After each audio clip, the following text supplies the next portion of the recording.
They say love conquers all. They didn't meet my father and Marco's mother in the same country. I should have known it would end the moment my father asked, "So this Oyinbo, what does his people do?" And Marco smiled like he'd just been complimented. He had no idea my father had basically called him a colonizer in the politest Igbo possible. But let me start from where it all began to scatter. I left Nigeria in 2019 with a master's scholarship to study architecture in Rome. 26 years old, fresh from Unilag, ready to conquer Europe with my 3.8 GPA and my mother's prayers. My family pulled money for my ticket. My father sold his car. "Go and succeed for all of us," he said at the airport. Onto me, the pressure weighed that statement in. Rome was beautiful and terrifying. The language, the food, the way people looked at me like I was both exotic and invisible at the same time. I lived in a tiny apartment in Pignito with 2 other Nigerian girls. We cooked jollof rice in secret because the landlord complained about the smell. We braided each other's hair on Sundays. We cried on video calls home and lied that everything was fine. My student visa was valid for 2 years. After that, I needed to figure something out. Job, PhD, anything to stay legal. Going back to Nigeria after my family sacrificed everything. That wasn't an option. That's when I met Marco. He walked into our advanced design studio in September 2020, late as usual, coffee in hand, hair everywhere. Marco Benedetti. Teaching assistant. 29 years old. Roman born and raised. The kind of Italian man who talked with his entire body and said Bella to every woman but somehow made it sound sincere. I didn't pay him attention. I was there for my degree, not for Oyinbo men who probably thought Africa was one big village. But Marco was different. He actually knew about Lagos. He'd read Chimamanda. He asked me questions about Nigerian architecture, about how we built in hot climates, about traditional compounds. He said my accent was musical. Red flag, sis. When they start with the accent compliments, run. But I didn't run. By December, we were having coffee after class. By February 2021, he'd kissed me outside the Colosseum like we were in a movie. By June, I'd met his friends, all Italian, all curious about the African girlfriend. His mother was another story. Signora Benedetti lived in Frascati, 30 minutes from Rome. Marco was her only son. Her baby. Her entire world after his father died 10 years ago. The first time I heard her voice on the phone, she was crying because Marco said he'd eat dinner with me instead of coming home that Sunday. "She's just very traditional," Marco said. "She'll love you once she meets you. She did not love me when she met me." Picture this, May 2022. Marco finally convinces his mother to have lunch with us. I wore my most conservative dress. Natural hair slicked back. Minimal makeup. I'd practiced my Italian for weeks. "Buongiorno, Signora Benedetti. Piacere di conoscerla." She looked at me like I'd just spat in her poster. The entire lunch, she spoke rapid Italian to Marco, barely acknowledging me. When I tried to join the conversation, she'd smile, that tight Italian smile that doesn't reach the eyes, and switch topics. She asked Marco about his cousin Francesca. Such a lovely girl. From a good family. Successful lawyer now. The message was clear, Francesca was Italian. Francesca was white. Francesca was not me. Marco held my hand under the table. "Don't worry. She needs time." Time didn't help. Signora Benedetti needed a miracle, and I wasn't it. But I was in love. And Marco was obsessed with me. He learned to cook jollof rice. It was terrible, but the effort counted. He came to Nigerian parties with me and danced to Burna Boy. He wore agbada to my friend's wedding and looked absolutely ridiculous and absolutely perfect. In August 2023, he proposed. We were at Trevi Fountain, surrounded by tourists. He got on one knee with his grandmother's ring and said, "Marry me, and let me spend my life learning your language, your culture, your world." I said yes. Of course I said yes. That's when Wala began. My mother screamed with joy when I called. My father was suspicious. This Italian man, he said. He knows what marriage means. In our culture. Papa, he knows. He loves me. Love is not enough. Have you asked him about bride price? About introduction ceremony? About meeting the family properly? I hadn't. Because Marco's idea of getting married was going to the courthouse with his mother, who still hated me, and having dinner after. But I was Igbo. My father was traditional. If I wanted his blessing, Marco needed to do things properly. When I told Marco about the introduction ceremony, he was excited. Like a Nigerian engagement party. That sounds amazing. Auntie, this man had no idea what he was signing up for. We planned for December 2024. Marco would come to Nigeria with his mother, because Italian men don't make major decisions without Mama, meet my family in our village in Anambra, and we'd have the proper traditional introduction before the white wedding in Rome. My father sent the list of requirements. I translated it for Marco. His face went from excited to confused to terrified in 30 seconds. Chioma, he said slowly. This list says your father wants 25 tubers of yam, 30 bottles of wine, 6 jerry cans of palm wine. And what is a bride price? It's tradition, baby. My father isn't even asking for much. Some families ask for way more. But the money part. He was looking at the bottom of the list. 50,000 euros. Is that a typo? It's negotiable, Marco. They'll settle for less. It's about respect, showing you're serious. But, 50,000 euros. I saw something shift in his eyes. Not anger. Fear. Marco, do you not want to marry me? No. Yes. I mean, yes, I want to marry you. But it's a lot. My mother will. And there it was. His mother. We were sitting in our apartment in Trastevere, the one we'd moved into together 6 months ago. The one where we talked about babies and future and forever. And suddenly, the space between us felt like the Mediterranean Sea. I'll talk to my father, I said. We'll figure it out. But inside, something was cracking. December 15, 2024. Marco and his mother landed in Lagos. I'd flown in 2 days earlier to prepare my family. The airport reunion was tense. Signora Benedetti emerged from customs looking like she'd just survived the war. She clutched her handbag like someone might snatch it. Okay, fair, it's Lagos. Marco was sweating in his African adventure outfit, khaki shorts and a linen shirt. He looked like he was going on safari. My cousin Chidi took one look at him and whispered in Igbo, "Chai, sister, not this one you carry come." He no go survive one day for Nigeria. The drive to Anambra was 5 hours. Signora Benedetti didn't speak. Marco tried to be cheerful, pointing at things like he was narrating a documentary. Look at that. What's that fruit called? Oh wow, so many motorcycles. My aunt who came to pick us up was giving me the, "Are you sure about this?" look in the rearview mirror. We arrived at my family compound at 6 p.m. The whole village had come out. My father's house was full of uncles, aunties, cousins I'd never met, elders in traditional attire. They'd set up canopies outside. There were coolers of drinks, plates of food. The party was already starting. This was when Marco realized this wasn't just meeting the parents. "Chioma," he whispered, "you said it would be small. Your immediate family." "This is my immediate family, baby." His mother grabbed his arm. Spoke rapid Italian. He responded. They were arguing. My father emerged from the house in full traditional attire, red cap, coral beads, staff in hand.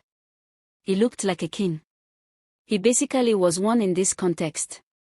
"No, welcome," he said in English, his accent thick. "You are the man who wants to marry my daughter?" Marco straightened up. "Yes, sir. It's an honor to. We will see if you are worthy." My father smiled. But it wasn't a friendly smile. That's when Marco's mother said something in Italian that I understood because I'd been learning. This is barbaric. We are leaving. My father didn't speak Italian. But the tone. Universal. Is there a problem? My father asked, his smile disappearing. No, Papa, I said quickly. They are just tired from the journey. Then they should rest. Tomorrow, we begin the proper introductions. We showed them to the guest room my family had prepared. It was simple, mattress on the floor, fan, bucket bath. Clean but basic. Signora Benedetti took one look and started crying. The formal introduction was scheduled for the next day, December 16th. My family had prepared everything according to tradition. The elders were seated. The required items were displayed: yams, wines, kola nuts, alligator pepper. My father had even agreed to reduce the bride price to just €30,000 after I begged him on the phone. Marco and his mother arrived late. They'd argued all morning. I could hear them from outside, her yelling Italian about primitive customs, and, being reasonable, him trying to calm her down. When they finally came out, Marco was wearing the agbada I'd bought him in Lagos. He looked uncomfortable but willing. His mother was wearing a black dress like she was attending a funeral. My funeral, apparently. The ceremony began. My father's kinsman spoke in Igbo, which I translated for Marco. The prayers, the blessings, the symbolism of kola nut. Marco was trying. He was nodding, kneeling when asked, accepting the palm wine. Then came the bride price negotiation. My uncle, my father's spokesperson, presented the list. Spoke in English this time for the visitors' benefit.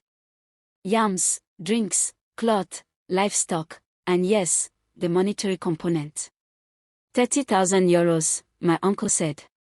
To show that this man values our daughter, who we have trained, educated, and prepared for marriage.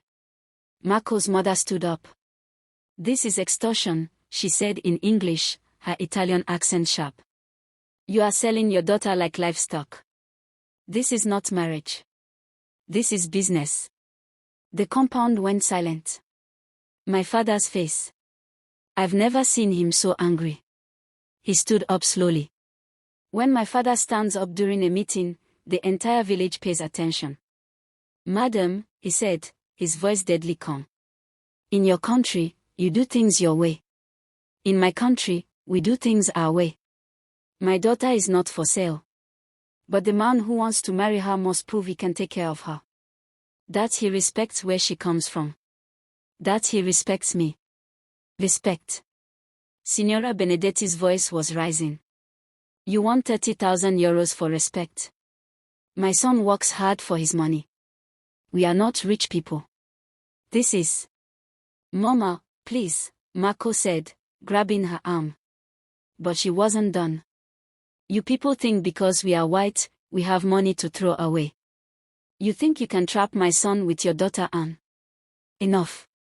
My father's voice shook the compound. Nobody is trapping anybody.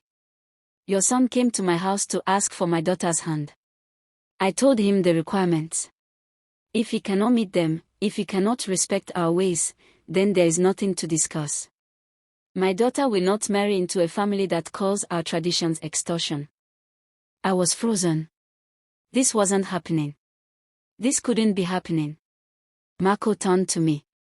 Chioma, talk to your father. We can work this out. We can. Work it out. My father cut him off. My daughter has lived in your country for 5 years. Has she disrespected your traditions? Has she insulted your ways? But you come to my house, and your mother calls us extortionists. I didn't mean, Signora Benedetti started. You meant every word, my father said. I have met many white people. Good people. People who respect others. You are not one of them. My mother was crying. My aunties were whispering. The entire compound was watching our relationship collapse in real time. Marco looked at me. Really looked at me. And I saw it, the doubt. The fear. The realization that marrying me meant navigating this complexity forever. That his mother would fight this marriage every single day. That we weren't Romeo and Juliet, we were two people from worlds that didn't want to meet. Maybe, he said quietly, we should take some time to think about this. Time to think. The kiss of death for any relationship. Are you breaking up with me? I asked. Right now. In front of my entire family. No. This is a lot. The money, the ceremony, my mother. I told you about all of this. My voice was breaking. I told you months ago what would be required. You said you understood. You said you wanted to marry me. I do want to marry you. But not like this. Not with all this pressure. That's when my father said something in Igbo that cut deeper than any knife. A man who cannot stand up to his mother is not ready to be a husband. Marco's translator app caught it. I watched his face go red. With all due respect, sir, Marco said, his voice tight, in my culture, family is important. My mother's opinion matters. And in my culture, my father replied, a man makes his own decisions. He does not let his mother chase away his wife. The accuracy of that statement. That night, Marco and his mother moved to a hotel in Onitsha.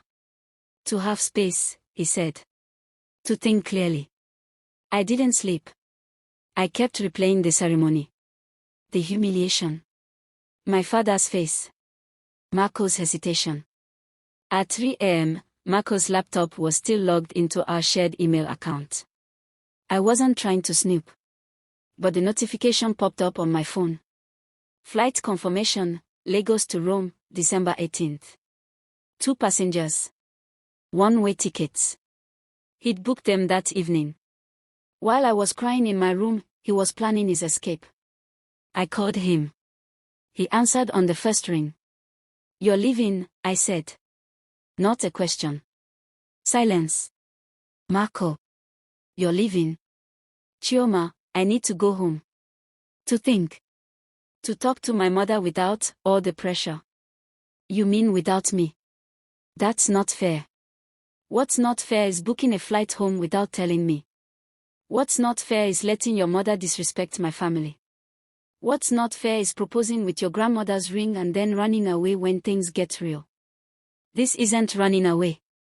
This is being realistic. Chioma, the bride price alone is more than I make in a year. And that's before the wedding, before everything else your family will expect. How am I supposed to afford this? You were supposed to talk to me. To negotiate with my father. That's how it works. But instead, you let your mother fight your battles and now you're running back to Rome like a child. Don't call me a child. Then stop acting like one. He hung up. I sat in my room in my father's house, surrounded by my mother's decorations for a wedding that would never happen, and I cried. Not the pretty crying you see in movies. The ugly, snotty, chest-heaving crying of a woman who just lost everything. My cousin Gozi found me at dawn. Chioma, Ndu, she said, wrapping me in a hug. These Oyinbo men, they don't understand. They think love is just butterflies and romance. They don't know love is also compromise, respect, sacrifice. I sacrificed everything for him, I sobbed. I learned his language, his culture. I ate his terrible pasta. I smiled at his racist mother. And he can't even stand up for me once. Then he doesn't deserve you. Marco and his mother flew out on December 18th. He texted me from the airport. I'm sorry. I love you. But I can't do this right now. Maybe in time. Maybe in time. The most useless phrase in the English language. My family didn't say, I told you so. They didn't have to. My father's face said everything. But here's what nobody expected, I didn't go back to Italy. My visa was expiring in February 2025. I could have renewed it, could have gone back to Marco, could have begged him to reconsider. But something in me had broken during that ceremony. Or maybe something had finally healed. I realized I'd spent 5 years making myself smaller. Hiding my accent in professional settings. Apologizing for my culture. Explaining jollof rice and Nollywood and why my family was so intense about weddings. Defending my father's traditions to a man who thought love meant I should abandon them. In January 2025, I let my Italian visa expire. Instead, I applied for jobs in Lagos. My architecture degree from Rome actually meant something in Nigeria. Italian credentials carry weight. By February, I had 3 offers. By March, I was working for a firm designing luxury hotels in Victoria Island. My salary in Naira was less than what I made in euros. But I wasn't paying European prices. I wasn't lonely. I wasn't cold. I wasn't code switching between 2 versions of myself. I was just me. April 2025. 4 months after the disaster. I was at my office in Lagos when Marco called. Chioma, I need to talk to you. My heart still jumped. Stupid heart. I'm listening. I made a mistake. My mother, she's been impossible. She wants me to marry Francesca, the lawyer. She's arranged dinners, meetings. It's suffocating. And I told her no. I told her I want you. Only you. I waited. I'm ready now. To do the traditional ceremony properly. To pay the bride price. All of it. Can we try again? I should have felt victorious. But all I felt was tired. Marco, you're ready now. 4 months later. After your mother failed to find you an Italian wife. That's not. When did you become ready? When you realized other women want me. Or when you realized your mother will never be satisfied no matter who you marry. Silence. You were supposed to be ready when you proposed, I said quietly. You were supposed to be ready when you met my father. You were supposed to choose me when your mother called my culture barbaric. I was scared. And I wasn't. You think moving to Italy was easy? Learning Italian was easy. Dealing with your mother's racism was easy. I did all of it scared. Because I loved you. Loved. Past tense. Yes, Marco. Past tense. I heard him crying. The Italian man who talked with his hands and called me Bella was crying on the phone from Rome while I sat in Lagos traffic, completely dry-eyed. I'm sorry, he whispered. Me too. But sorry doesn't change what happened. Your mother was right about one thing. We come from different worlds. The difference is, I was willing to build a bridge. You wanted me to swim across alone. I hung up. My colleague asked if I was okay. Yeah, I said. And I meant it. It's now January 2026. 1 year after I let my Italian life go. I still live in Lagos. I got promoted last month. I'm now lead architect on a project designing a cultural center in Lekki. The irony isn't lost on me. I'm designing a space that celebrates Nigerian culture, using skills I learned abroad, in a building that will host international visitors. I'm building bridges. Just not the personal kind anymore. My father and I are closer than ever. He told me something last month that I wish I'd understood earlier. That man wanted you to shrink yourself to fit his world. But you are not meant to shrink. You are meant to expand, to fill space, to demand respect. Any man who cannot handle your fullness is not your man. I met someone new. Chokudi. Nigerian, lived in Canada for 8 years, came back home in 2023. He gets it, the double consciousness, the code switching, the exhaustion of explaining yourself. Our first date, we argued about whether Nigerian jollof is better than Ghanaian. He said Nigerian. I said, obviously. We both laughed. It's early. But here's the difference, when I told him about my father's expectations for marriage, he didn't panic. He said, of course. That's how it should be done. When I mentioned bride price, he said, your father raised a daughter who earns 6 figures and speaks 3 languages. He should ask for whatever he wants. When I showed him photos from the failed introduction ceremony, he said, Marco was a fool. His loss is my gain. My Italian friends still message me sometimes. They tell me Marco is dating Francesca now. His mother finally got what she wanted.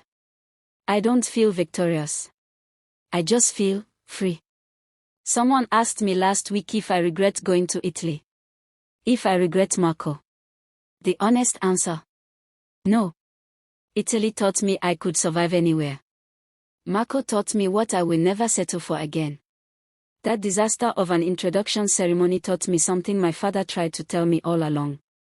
The right person doesn't make you choose between your worlds. They build a new world with you. I'm Nigerian. I'm educated abroad. I speak Italian, English, and Igbo. I know how to navigate Rome and Lagos.